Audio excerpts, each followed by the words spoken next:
Hello everyone and welcome back to our YouTube channel Savvy Forensics। So friends, आज के इस video में हम बात करने वाले हैं टीचिंग एप्टीट्यूड के 10th पार्ट पर, जहां पर हम देखने वाले हैं adolescent learners versus adult learners. So basically इन दोनों को समझने वाले हैं हम कि ये बेसिकली ये लर्नर्स की क्या कैरेक्टरिस्टिक्स होती हैं, दोनों में क्या डिफरेंस होता है, और उसके अलावा इस वीडियो में और बहुत सारे इंपॉर्टेंट टर्म्स हैं जिनके बारे में आज हम जानेंगे। तो जल्दी से स्टार्ट कर लेते हैं। और यहाँ पर सबसे पहले हम बात कर लेते हैं एडोलेसेंट लर्नर्स के बारे में। और उससे पहले मैं आपको एक बात बता दूं, जो हमारा इससे पहले जो 9th पार्ट आया था तो वहाँ पर हमने बात करी थी कि लर्नर्स बेसिकली होते क्या हैं, ठीक है, उनकी क्या कैरेक्टरिस्टिक्स होती हैं। तो ये सारी चीज़ें ऑलरेडी हम डिस्कस कर चुके हैं, कितने टाइप्स के लर्नर्स होते हैं तो वो भी हम कवर कर चुके हैं। उसी की कॉन्टिन्यूएशन में ये हमारा इसका आगे का पार्ट है, ठीक है। तो यहाँ पर सबसे पहले अगर हम बात करें एडोलेसेंट लर्नर्स की, तो ये बेसिकली इनका मतलब होता है टू इमर्ज या फिर to achieve identity. So basically ये एक तरह की लर्निंग फेज़ होती है जो बिल्कुल आपका स्टार्टिंग फेज़ होती है। इसको यहाँ पर 3 कैटेगरीज में क्लासिफाई कर सकते हैं, जिसमें पहला आता है आपका अर्ली एडोलेसेंस, सेकेंड है आपका मिडिल एडोलेसेंस एंड थर्ड आता है यहाँ पर लेट एडोलेसेंस। अर्ली एडोलेसेंस की जो स्टेट होती है ये आपकी 10 to 12 ईयर्स के बीच में होती है। यहाँ पर बेसिकली आपकी खुद की ग्रोथ हो रही होती है, जो भी चाइल्ड होता है उसके हैंड्स, उसके फीट्स, उसके जो लिम्स होते हैं उनकी ग्रोथ हो रही होती है, ठीक है। मिडिल एडोलेसेंस की बात करें तो ये आपका 12 to 16 ईयर्स तक रहता है। और यहाँ पर बेसिकली आपकी जो बॉडीली एंड जेनेटिक डेवलपमेंट्स होते हैं वो होते हैं। इस स्टेट पर जो आपकी डिसीजन या फिर किसी से बात करने की जो एजुकेशन होती है, जो आपकी लर्निंग होती है, वो धीरे धीरे हो रही होती है, ठीक है। मतलब डिसीजन मेकिंग स्किल्स यहाँ पर आपकी धीरे धीरे उनमें डेवलपमेंट हो रहा होता है। उसके बाद में जो आपका लेट एडोलेसेंस होता है ये आपका 16 to 19 ईयर्स तक का माना जाता है। और यहाँ पर transformation towards adulthood in late adolescence career decisions are finally traced. तो यहाँ पर बेसिकली आपकी करियर से रिलेटेड जितने भी डिसीजंस आपको लेने होते हैं इस स्टेज तक आप आराम से फाइनल कर चुके होते हैं कि फर्दर आपको अपने फ्यूचर में क्या करना होता है। तो ये आपका लेट एडोलेसेंस होता है, ठीक है। अभी हम आगे मूव करते हैं और यहाँ पर बेसिकली जो आपके एडोलेसेंट लर्नर्स होते हैं इनकी जो कैरेक्टरिस्टिक्स होती हैं इनको यहाँ पर 4 तरह से कैटेगराइज किया जा सकता है। तो यहाँ पर पहला रहता है आपका एकेडमिक अचीवमेंट्स, सेकेंड है आपका सोशल चेंजेस, थर्ड है आपका इमोशनल चेंजेस एंड फोर्थ है आपका कॉन्जेनाइटिव डेवलपमेंट। एकेडमिक अचीवमेंट्स में बेसिकली जो आपकी इंटरपर्सनल यानी कि जो आपकी पेरेंटल इंगेजमेंट होती है, जो आपके पेरेंट्स आपको सिखाते हैं। देन इंट्रापर्सनल मतलब कि जो आपका इंट्रिंसिक मोटिवेशन होता है आपके अंदर से जो आता है, जिसको हम एस्पिरेशन भी कहते हैं। एंड नेक्स्ट है आपका इंस्टीट्यूशनल फैक्टर्स, जो कि आपको इंस्टीट्यूट में जो भी आपका कॉलेज होता है, जो स्कूल होता है, वहाँ पर जो चीज़ें आपको सिखाई जाती है, तो ये सारी आपकी एकेडमिक अचीवमेंट्स में इंक्लूड किया जाता है। इसके अलावा it can set the stage for future career opportunities. यहाँ पर आपके फ्यूचर में आपको क्या करना है, फ्यूचर में क्या क्या अपॉर्चुनिटीज़ आपके सामने हैं, उसमें से आपको क्या पर्टिकुलरली चूज़ करना है, तो ये सारी चीज़ें आपकी एकेडमिक अचीवमेंट में ही आती हैं। यहाँ पर आपके जो अलग अलग तरह के स्पोर्ट्स होते हैं, गेम्स होते हैं, आर्ट्स होते हैं, क्राफ्ट होते हैं, ये सारी चीज़ें भी आपका बहुत ही इंपॉर्टेंट रोल प्ले करता है, जो कि जिसको हम एकेडमिक लैंग्वेज में इनको हम एक्स्ट्रा करिकुलर एक्टिविटीज़ कहते हैं, ठीक है। ये जो आपकी एकेडमिक अचीवमेंट होती है, तो यहाँ पर जो एडोलेसेंट लर्नर्स होते हैं इनकी लर्निंग में जो स्टार्टिंग फेज़ की लर्निंग होती है वहाँ पर इनके पेरेंट्स का बहुत ही ज़्यादा इंपॉर्टेंट रोल रहता है, ठीक है। नेक्स्ट अगर हम बात करें सोशल चेंजेस की, तो सोशल चेंजेस बेसिकली जो आपकी सोसाइटी में जो कुछ हो रहा होता है उसको देखकर, जो भी आपका कल्चर होता है उसको देखकर जो कुछ भी आप सीखते हैं, तो वो आपका एडोलेसेंट लर्नर्स की सोशल चेंजेस में आ जाता है। सोसाइटी की वजह से जितनी भी चीज़ें रहती हैं उसके अकॉर्डिंग जो भी लर्नर के माइंड में इम्पैक्ट पड़ता है, जो उसकी सोचने समझने की स्किल्स पर जो चेंजेस आते हैं, तो वो आपके सोशल चेंजेस कहलाते हैं। जैसे कि role of cultural factors in the development of personality.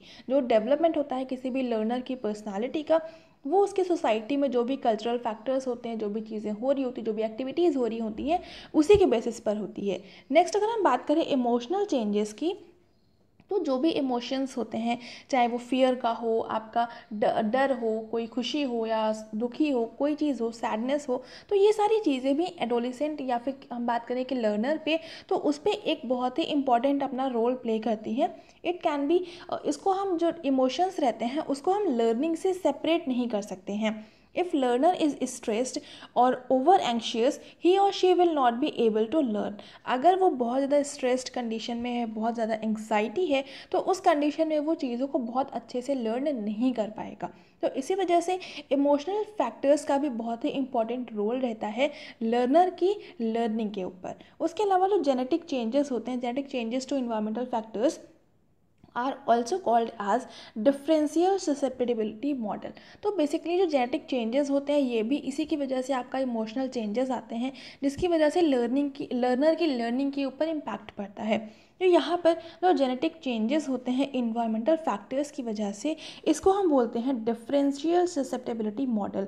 तो ये काफ़ी इंपॉर्टेंट टर्म हो जाता है, तो इसको बहुत अच्छे से समझ लीजिएगा कि डिफरेंशियल ससेप्टेबिलिटी मॉडल क्या होता है। सो बेसिकली जेनेटिक चेंजेस जो होते हैं इन्वायरमेंटल फैक्टर्स की वजह से, उसको हम बोलते हैं डिफरेंशियल ससेप्टेबिलिटी मॉडल। ठीक है, इसके बाद में नेक्स्ट यहाँ पर हम बात करें कॉन्जेनाइटिव मॉडल की, कॉन्जेनाइटिव डेवलपमेंट की। तो कॉन्जेनाइटिव डेवलपमेंट बेसिकली आपकी जो मेंटल एक्टिविटीज़ होती हैं उससे रिलेटेड होता है आपका कॉन्जेनाइटिव डेवलपमेंट। ये बेसिकली इनेबल करता है किसी भी इंडिविजुअल को कि वो किसी भी पर्टिकुलर इन्वायरमेंट में प्रॉपरली एडजस्ट हो सके।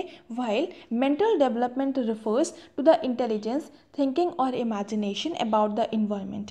बेसिकली जो भी आपका मेंटल एबिलिटीज़ होती हैं, आपका जो मेंटल डेवलपमेंट होता है, तो उसमें बेसिकली जो आपकी इंटेलिजेंस होती है, जो थिंकिंग की पावर होती है, जो इमेजिनेशन की पावर होती है, जो लर्निंग की पावर होती है आपके इन्वायरमेंट के अकॉर्डिंग, तो वो सारी चीज़ें आपकी कॉग्निटिव डेवलपमेंट में इंक्लूड करी जाती हैं।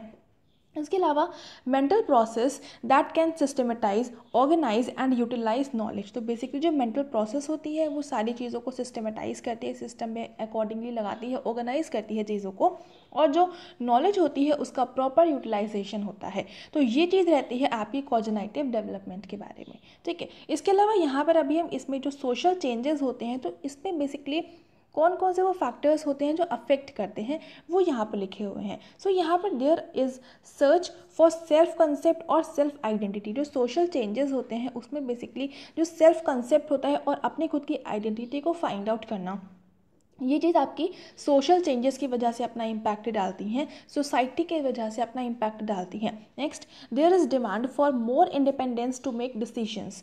ज़्यादा डिपेंडेंस की यहाँ पर रिक्वायरमेंट होती है ताकि वो अपने डिसीजंस अपने आप से ले सके, मतलब वो सेल्फ डिपेंडेंट हो सके। Next, they think more about right values and wrong values. इस स्टेट में जो आपके एडोलिसेंस लर्नर्स होते हैं, ये बेसिकली जो राइट और रॉन्ग वैल्यूज़ होती हैं, तो उनमें डिफ्रेंशिएट करना धीरे धीरे समझते हैं, सीखते हैं, उनके बारे में सोचते हैं। उसके अलावा पीयर प्रेशर ऑल्सो इंक्रीजेज। जो यहाँ पर ग्रुप्स का प्रेशर होता है, अलग अलग सोसाइटी के अलग अलग फ्रेंड सर्कल्स का जो आपका प्रेशर रहता है, सबकी अलग अलग थिंकिंग होती है, तो वो चीज़ भी लर्नर के ऊपर एक अपना इम्पैक्ट डालती है। उसकी वजह से भी बहुत सारा प्रेशर रहता है एक लर्नर के ऊपर। Next, they communicating in different ways through internet, cell phones and social media. इस स्टेट पे जो इंडिविजुअल्स होते हैं, जो लर्नर्स होते हैं, तो वो अलग अलग तरीके से कम्युनिकेट करने की अपनी हैबिट डालते हैं, अपनी प्रैक्टिस करते हैं, सीखते हैं।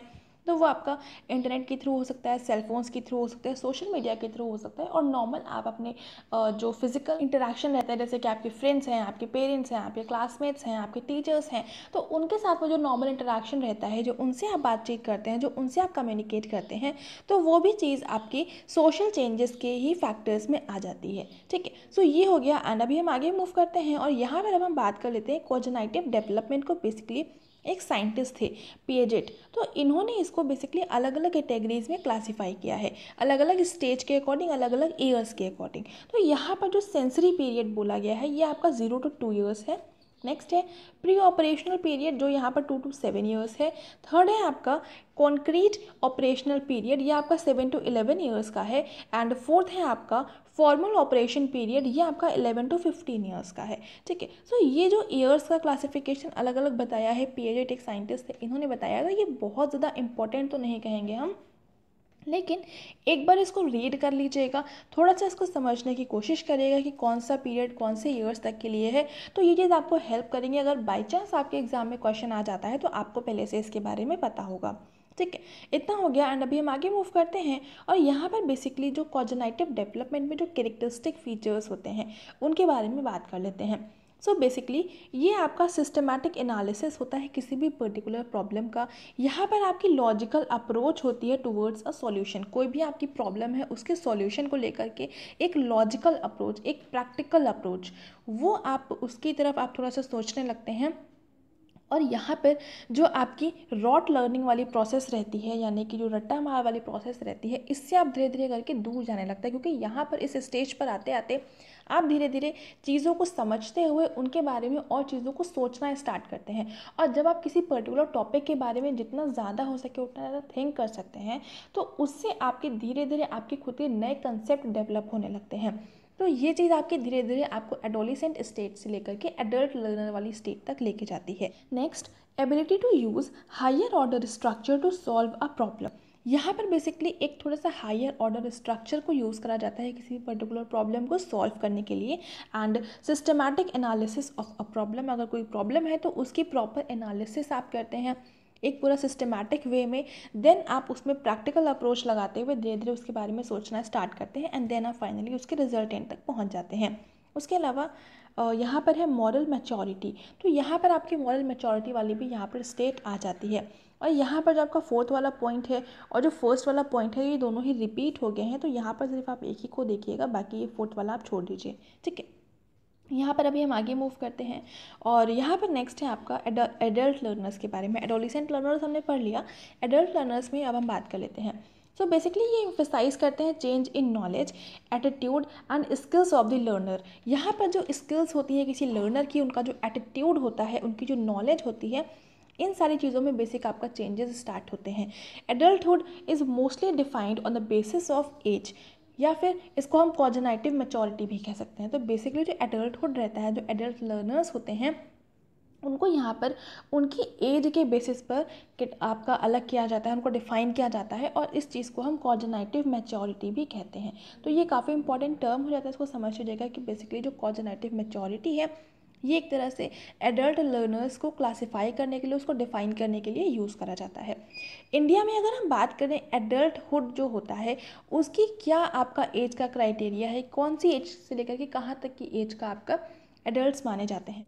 तो यहाँ पर इंडिया में जो 15 से लेकर के 35 ईयर्स तक के कैंडिडेट्स होते हैं, जो इंडिविजुअल्स होते हैं, उनको यहाँ पर एडल्ट माना जाता है। लेकिन यूनेस्को एंड OECD, जिसको यहाँ पर बोला जाता है organisation for economic cooperation and development, इन्होंने डिफाइन किया है ये जो आपके एडल्ट्स होते हैं 24 से लेकर के 65 ईयर्स तक के जो भी इंडिविजुअल्स होते हैं, उनको एडल्ट्स की कैटेगरी में माना जाता है। लेकिन ये क्राइटेरिया आपका यूनेस्को एंड OECD के अकॉर्डिंग है। और अगर हम सिर्फ इंडिया की बात करेंगे तो यहाँ पर आपका 15 से लेकर के 35 ईयर्स तक के इंडिविजुअल्स को एडल्ट लर्नर्स माना जाता है, ठीक है। सो ये हो गया बेसिकली एडल्ट लर्नर्स क्या होते हैं। और अभी हम आगे मूव करते हैं और यहाँ पर इनके कुछ कैरेक्टरिस्टिक्स की बात कर लेते हैं। सो बेसिकली जो एडल्ट लर्नर्स होते हैं वो मोर एनाटोमस होते हैं एंड सेल्फ डायरेक्टेड होते हैं। मतलब एक तरह से कह सकते हैं कि ये सेल्फ इंडिपेंडेंट हो जाते हैं, सेल्फ डिपेंडेंट हो जाते हैं, और अपने फैसले अपने अकॉर्डिंग सारी चीज़ें अपने आप से कर सकते हैं, क्योंकि इतने ये एबल हो जाते हैं, चीज़ों को समझने लगते हैं कि ये कोई भी प्रॉब्लम का या कोई भी आपकी कंडीशन है तो उसके अकॉर्डिंग खुद से कोई भी स्टैंड ले सकें। उसके अलावा ये जो स्टेट होती है, यहाँ पर जो इंडिविजुअल्स होते हैं, जो स्टूडेंट्स होते हैं, वो गोल ओरिएंटेड होते हैं और प्रैक्टिकल हो जाते हैं। नेक्स्ट यहाँ पर है relevancy oriented and see a problem for learning something. So basically यहाँ पर जो एडल्ट लर्नर्स होते हैं, ये एक तरह से रेलिवेंसी ओरिएंटेड होते हैं, रेलिवेंट ओरिएंट होते हैं। मतलब कि जो कोई भी अगर प्रॉब्लम है या कोई भी रीज़न है, तो उसकी जो उसमें प्रॉपरली जो भी आप उसे लर्न कर सकते हैं, अगर कोई कंडीशन है तो उससे जो चीज़ आप लर्न कर सकते हैं उस पर बेसिकली फोकस करते हैं। मतलब कि जो लर्निंग होती है किसी भी चीज़ से, कहीं से भी जो कुछ भी आप लर्न कर सकते हैं, उन चीज़ों पर यहाँ पर एडल्ट लर्नर्स का बेसिक फोकस होता है। And adults must be shown respect. जो एडल्ट्स होते हैं उनको बेसिकली एक रिस्पेक्ट भी शो करी जाती है। सो बेसिकली ये कुछ आपके एडल्ट लर्नर्स की कैरेक्टरिस्टिक्स थी। आई होप आपको समझ में आया होगा। अभी हम आगे मूव करते हैं और अब हम बात कर लेते हैं जो एडल्ट लर्नर्स होते हैं और जो एडोलिसेंट लर्नर्स होते हैं, दोनों में बेसिक डिफरेंस क्या होता है। सो बेसिकली जो आपके एडल्ट लर्नर्स होते हैं वो सेल्फ मोटिवेटेड और सेल्फ डायरेक्टेड होते हैं। लेकिन जो एडोलिसेंट लर्नर्स होते हैं वो डिपेंडेंट होते हैं टीचर के ऊपर। टीचर के ऊपर आपका फोकस होते हैं, टीचर के ऊपर डिपेंडेंट होते हैं। मतलब जो उनकी बेसिक लर्निंग स्टेट होती है वो टीचर के द्वारा ही होती है, और इस स्टेट में ये इतना ज़्यादा एबल नहीं हो पाते हैं कि वो सेल्फ डिपेंडेंट हो सकें। ठीक है, नेक्स्ट आपका है जो आपके एडोलेसेंट लर्नर्स होते हैं, इनका जो एक्सपीरियंस होता है वो बेसिकली मोस्टली इन्फ्लुएंस्ड होता है उनके इंस्ट्रक्टर के बेस पर। लेकिन जो एडल्ट लर्नर्स होते हैं वो सोर्स बन जाते हैं सेल्फ आइडेंटिटी के, मतलब कि जो वो एक्सपीरियंस उन्होंने अपनी एडोलेसेंट स्टेट पर अपने टीचर से, अपनी सोसाइटी से, अपने पेरेंट्स से जो कुछ भी गेन किया था, तो उस सबको मिक्स करके उनके अकॉर्डिंग जो रिजल्टेंट निकल कर आता है तो वो उनका खुद का एक्सपीरियंस हो जाता है, जिसकी वजह से वो उनकी खुद की आइडेंटिटी बन जाती है। तो ये चीज़ रहती है आपके एडल्ट लर्नर्स में। ठीक है, नेक्स्ट अगर हम बात करें एडोलेसेंट लर्नर्स की, तो इनकी जो लर्निंग होती है एक तरह से it is a process of acquiring prescribed subject matter. इनकी जो लर्निंग होती है बेसिकली एक जो क्राइटेरिया रहता है, जो सिलेबस रहता है, सब्जेक्ट मैटर्स रहते हैं, बेसिकली उतने ही कंटेंट पर बेस्ड होती है। लेकिन जो एडल्ट लर्नर्स होते हैं इनकी जो लर्निंग होती है वो आपकी रेलिवेंट रहती है to life, real life task. जो रियल लाइफ टास्क होते हैं बेसिकली उससे ज़्यादा रिलेटेड रहती है, और उसके अलावा organised around life work situations rather than subject matter units. यहाँ पर जो आपकी लाइफ या फिर जो वर्क की सिचुएशंस होती हैं उसकी तरफ आपकी जो लर्निंग रहती है वो ज़्यादा फोकस्ड रहती है rather दैन सब्जेक्ट मैटर। मतलब कि यहाँ पर एडल्ट लर्नर्स में जो आपकी लर्निंग रहती है वो पर्टिकुलरली कोई भी एक सब्जेक्ट के जो कंटेंट रहता है उसके अराउंड सिर्फ उतने तक ही सीमित नहीं रहती है। यहाँ पर जो आपका सिलेबस रहता है आप उससे बाहर भी निकल कर काफ़ी सारी चीज़ों को सीखना समझना स्टार्ट कर देते हैं। उसके अलावा जो एडोलेसेंट लर्नर्स होते हैं वो एक्सटर्नल रिवॉर्ड्स के द्वारा मोटिवेटेड होते हैं और पनिशमेंट के द्वारा भी मोटिवेटेड होते हैं। इसके अलावा यहाँ पर कंपटीशन भी होते हैं ग्रेड्स के लिए, और जो कॉन्सिक्वेंसेज होते हैं फेल्योर। तो ये सारी कुछ कंडीशंस होती हैं जो चीज़ आपके एडोलेसेंट लर्नर्स को मोटिवेट करती है। नेक्स्ट अगर हम बात करें एडल्ट लर्नर्स की, तो ये बेसिकली मोटिवेटेड होते हैं by internal incentives, recognition, better quality of life, self confidence, self actualisation. तो ये सारी चीज़ों से आपके जो एडल्ट लर्नर्स होते हैं वो मोटिवेटेड होते हैं। नेक्स्ट अगर हम बात करें एडोलेसेंट लर्नर्स की, तो ये आपके टीचर कंट्रोल करते हैं इनकी टाइमिंग को और ये कितना सीखेंगे एक दिन में उस चीज़ को। लेकिन जो एडल्ट लर्नर्स होते हैं वो अपनी खुद की टाइमिंग और जो पेस ऑफ लर्निंग होती है वो अपने अकॉर्डिंग चीज़ों को ऑर्गेनाइज करते हैं कि कितना उनको पढ़ना है और कितनी स्पीड से उनको पढ़ना है। तो ये सारी चीज़ें एडल्ट लर्नर्स के ऊपर खुद पर डिपेंडेंट होती हैं। नेक्स्ट जो एडोलेसेंट लर्नर्स होते हैं ये एक तरह से इनके जो टीचिंग मेथड्स होते हैं वो पैसिव टीचिंग मेथड्स होते हैं। पैसिव का मतलब होता है इनडायरेक्ट टीचिंग मेथड्स होते हैं, जैसे कि transmitted techniques, assigned readings etcetera. ये सारी चीज़ों को यहाँ पर टीचिंग मेथड्स के पर्पज़ से यूज़ करा जाता है। नेक्स्ट अगर हम एडल्ट लर्नर्स की बात करें तो यहाँ पर जो ट्रेनिंग या फिर टीचिंग के मेथड्स होते हैं ये आपके एक्टिव मेथड्स होते हैं। एक्टिव का मतलब होता है डायरेक्ट मेथड्स होते हैं जो कि अपने खुद के ऊपर डिपेंडेंट होते हैं और अपने ही सेल्फ मोटिवेशन की वजह से वो लर्निंग की तरफ अट्रैक्टेड रहते हैं। ठीक है, नेक्स्ट अगर हम बात करें एडोलेसेंट लर्नर्स की, तो इनका जो ऑब्जेक्टिव होता है लर्निंग का वो टीचर और टीचिंग सिस्टम के द्वारा आपका ऑर्गेनाइज किया जाता है, उसको सेट किया जाता है और वो प्री डिटरमाइंड होता है, जिसमें किसी भी तरह का कोई भी फ्लेक्सिबिलिटी देखने को नहीं मिलती है, कोई भी तरह का चेंजेस यहाँ पर नहीं हो पाता है। लेकिन जो एडल्ट लर्नर्स होते हैं इनकी जो लर्निंग का ऑब्जेक्टिव होता है वो सेट किया जाता है म्यूचुअल नेगोशिएशन के द्वारा। मतलब कि अगर आप एक ग्रुप में बैठकर पढ़ रहे हैं तो उस ग्रुप में जितने भी मेंबर्स होते हैं उन सभी के खुद के म्यूचुअल अंडरस्टैंडिंग के बेसिस पर एक पूरा प्लान को सेट किया जाता है और यहाँ पर ये चीज़ें आपकी फ्लेक्सिबल रहती हैं, यानी कि इसमें आप चेंजेस कर सकते हैं जो भी ग्रुप मेंबर्स हैं उनके अकॉर्डिंगली। ठीक है, तो ये आपका बेसिक डिफरेंस होता है एडल्ट लर्नर्स और एडोलेसेंट लर्नर्स में। आई होप आपको समझ में आया होगा।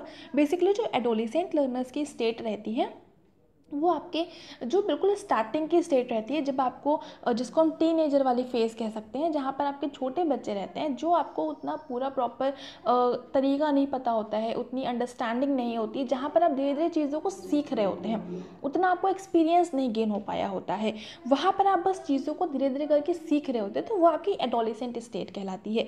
इसके बाद में आपकी आती है जो एडल्ट स्टेट आती है, वहाँ पर आप काफ़ी सारी चीज़ों को बहुत अच्छे से सीख चुके होते हैं और वहाँ पर आपकी जो स्किल्स होती हैं वो बहुत ही हाई लेवल तक पहुँच चुकी होती हैं। आपका चीज़ों को देखने का नज़रिया, आपका चीज़ों को समझने का नज़रिया काफ़ी हद तक चेंज हो चुका होता है। और यहाँ पर आप जो लाइफ रहती है, जो सोसाइटी रहती है, जो आपके वर्किंग प्रोसीजर रहता है, उसके अकॉर्डिंग काफ़ी सारी चीज़ों को सीखना स्टार्ट करते हैं और अपनी जो भी स्किल्स होती हैं उनको और ज़्यादा इन्हांस करने पर फोकस करते हैं। और इस स्टेट पर आप पूरा प्रॉपरली फोकस्ड होते हैं कि आपको करियर में आगे जाकर क्या करना है। आप पूरी तरह से फाइनली डिसाइडेड कर चुके होते हैं, चीज़ों को डिसाइड कर चुके होते हैं कि आपको आगे जाकर फ्यूचर में जो कुछ भी आपका करियर है उसको किस डायरेक्शन में लेकर जाना है, किस पर्टिकुलर आपको काम पे, आपको किस चीज़ पर आपको आगे जाकर काम करना है। ठीक है, तो ये रहता है आपका adult learners and adolescent learners का। आई होप समझ में आया होगा।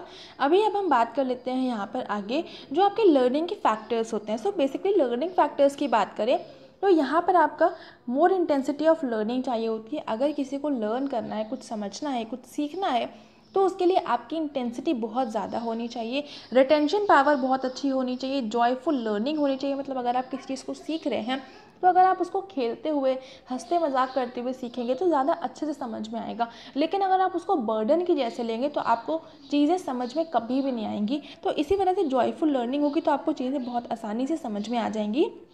नेक्स्ट है मोर स्कोप ऑफ कॉजेनाइटिव डेवलपमेंट। कॉजेनाइटिव डेवलपमेंट का स्कोप यहाँ पर बहुत ज़्यादा होना चाहिए, सेल्फ डायरेक्टेड लर्निंग होनी चाहिए एंड सेल्फ मोटिवेशन होना चाहिए फर्दर लर्निंग के लिए। तो ये कुछ आपके इंपॉर्टेंट लर्निंग के फैक्टर्स होते हैं।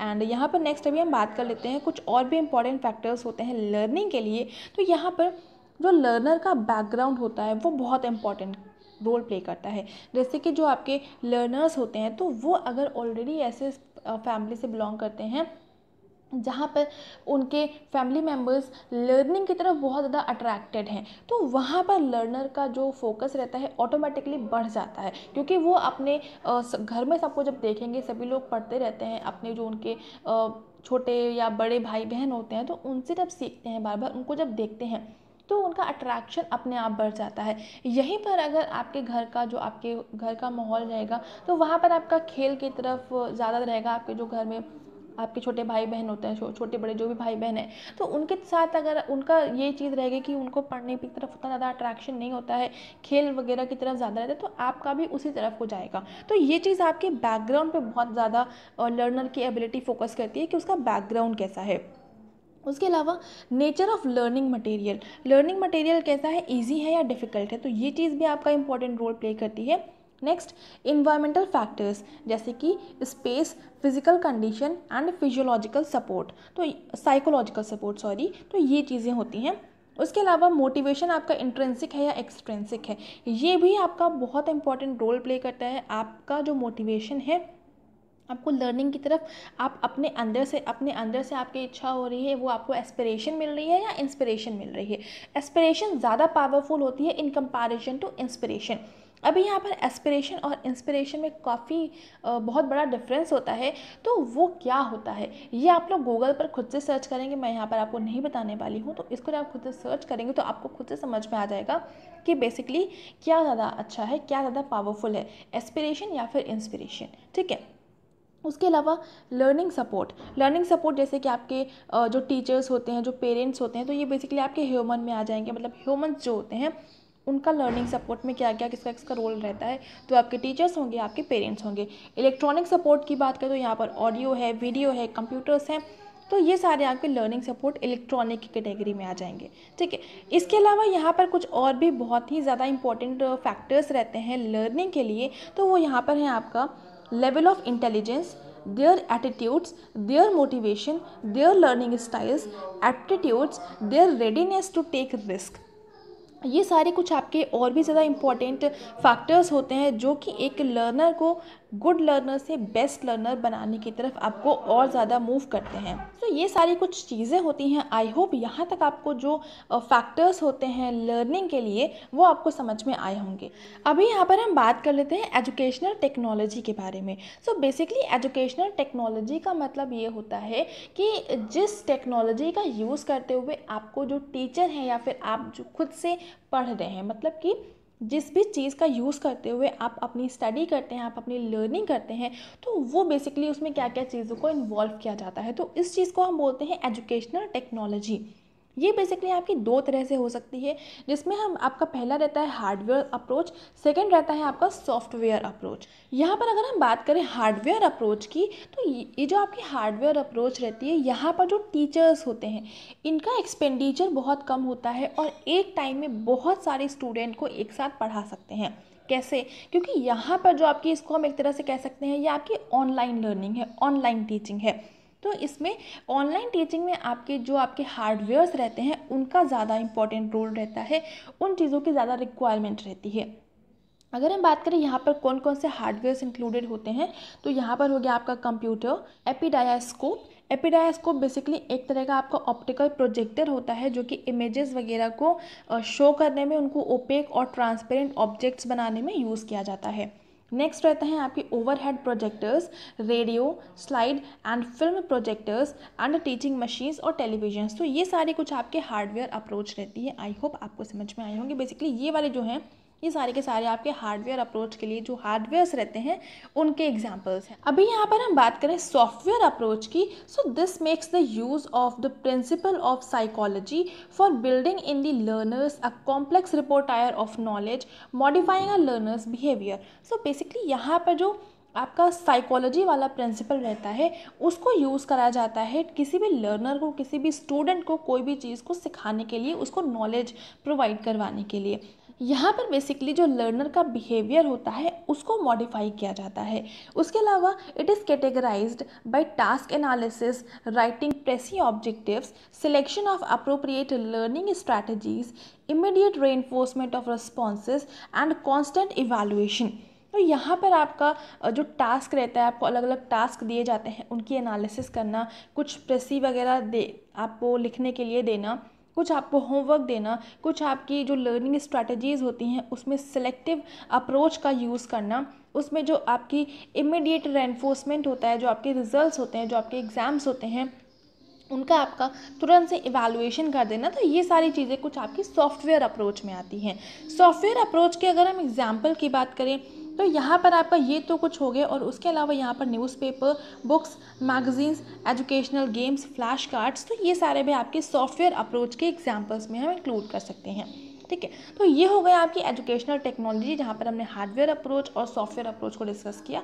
आई होप यहाँ तक आपको चीज़ें क्लियर हुई होंगी। इसके अलावा यहाँ पर कुछ आपके इंपॉर्टेंट टर्म्स हैं जो कि आपके नेट के एग्जाम पॉइंट ऑफ व्यू से इंपॉर्टेंट हो सकते हैं। बस ये एक तरह से कह सकते हैं वर्ड मीनिंग तरह से है। तो बेसिकली पहला है आपका रिट्रीवल टू वर्किंग मेमोरी। इसका मतलब होता है stimulating recall for prior knowledge. मतलब कि जो कुछ भी आपने पढ़ा हुआ है, इससे पहले जो कुछ भी आप पढ़ चुके हैं, तो उसको एक तरह से रिवाइज करना, तो वो चीज़ होती है retrieval to working memory. Next अगर हम बात करें सिलेक्टिव परसेप्शन की, तो सिलेक्टिव परसेप्शन का मतलब होता है displaying contents with distinct features. किसी चीज़ को थोड़ा सा डिस्टिंक्ट फीचर्स के यूज़ करते हुए दिखाना, तो वो चीज़ होता है आपका सिलेक्टिव परसेप्शन। नेक्स्ट है आपका सिमेंटिक इनकोडिंग। सिमेंटिक इनकोडिंग का मतलब होता है लर्निंग गाइडेंस। लर्निंग गाइडेंस किसी को देना, तो वो चीज़ आपकी होती है सिमेंटिक इनकोडिंग। नेक्स्ट है आपका रेनफोर्समेंट, मतलब कि फीडबैक प्रोवाइड करवाना लर्नर को, तो उस चीज़ को हम बोलते हैं रेनफोर्समेंट। नेक्स्ट आपका लास्ट है ये आपका सेल्फ लर्निंग, जिसको हम कॉग्निटिव लर्निंग भी बोलते हैं। ठीक है, सो ये हो गए यहाँ पर आपके इंपॉर्टेंट टर्म्स भी, एंड यहाँ पर ये वाला टॉपिक कंप्लीट होता है। तो यहाँ पर जो आपके लर्निंग एंड लर्नर कैरेक्टरिस्टिक्स थी, ये सारे के सारे पूरी तरह से कंप्लीट हो चुके हैं। और इसके अलावा अब टीचिंग एप्टीट्यूड भी पूरी तरह से कंप्लीट हो चुका है। बस यहाँ पर इवैल्यूएशन सिस्टम वाला एक छोटा सा पोर्शन बचा है, तो उसको हम अपने नेक्स्ट वीडियो में कवर कर लेंगे। और इसके बाद में आपका टीचिंग एप्टीट्यूड पूरी तरह से कंप्लीट हो जाएगा। फिर हम अपना कुछ नेक्स्ट स्टार्ट करेंगे जो बहुत इंपॉर्टेंट होगा आपके नेट के एग्जाम पॉइंट ऑफ व्यू से।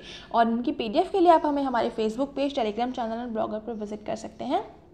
उसके अलावा ये जितना भी कंटेंट मैं आपको दे रही हूँ, ये सारा का सारा बेसिकली जो KVS मदान बुक है वहीं से मैंने आपका लिया हुआ है। तो अगर आप चाहें तो डायरेक्टली उस बुक से भी कर सकते हैं। बस वहाँ से मैंने कुछ सिर्फ जो इंपॉर्टेंट पॉइंट्स हैं उनको ही लिया हुआ है, बाकी वहाँ पर एक्सप्लेनेशन भी लिखा हुआ है, तो आप चाहें तो डायरेक्टली बुक को भी रेफर कर सकते हैं। ठीक है, और अगर आपको ये वीडियो पसंद आ रहा है तो इसको लाइक ज़रूर से कर देंगे, अपने फ्रेंड्स के साथ में शेयर कर दीजिएगा ताकि उन तक भी क्वालिटी कॉन्टेंट पहुँच जाए। चैनल पर नए हैं तो चैनल को सब्सक्राइब जरूर से कर लेंगे, बेल आइकन प्रेस कर लेंगे for daily updates. And thank you so much for joining me here.